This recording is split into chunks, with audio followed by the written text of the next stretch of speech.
Next week, we'll be discussing The Return of Martin Guerre from 1982. What were our first thoughts and impressions of this film?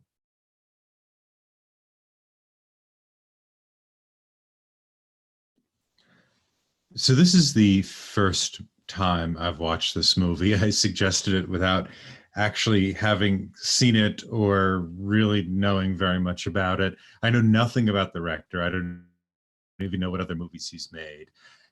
I know some stuff about Gerard Depardieu, but that's about it. And was looking for something that would work with our Matrix theme, but wasn't science fiction. So that was the kind of the requirement I placed on myself, was I had to find something that fit with the Matrix, but wasn't science fiction. And I think this movie kind of works. I have an argument why it works, so we'll see if anybody finds that convincing.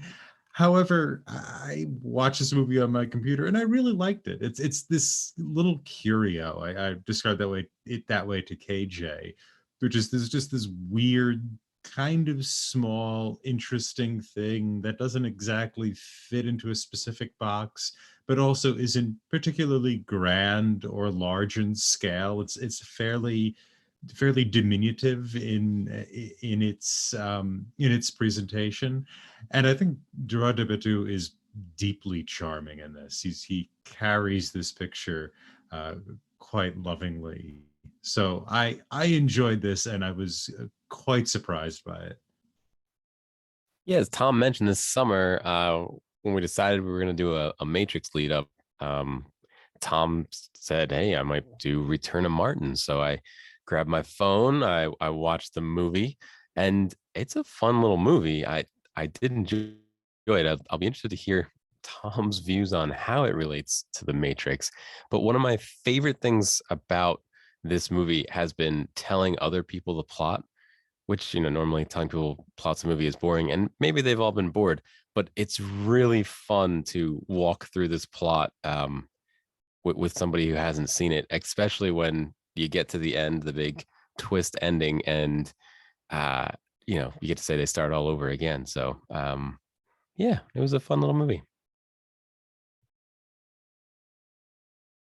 I like how you mentioned plot, KJ, because if you really storyboard this, there really isn't much of a plot, yet it still did engage me and keep me interested through the whole thing. It's more of trying to reassure yourself that he is who he says, or pick holes at it to find out why he's not.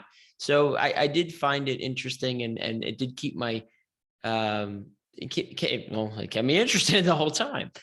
The one thing I will say is I watched this in a dub version, which I usually like to watch in the original language, but just to hedge my bets, I watched it dubbed and also with subtitles, which I think was optimal because the French accent of the dub version was kind of distracting. So I'm not really sure if I made the right call there, but I made it through.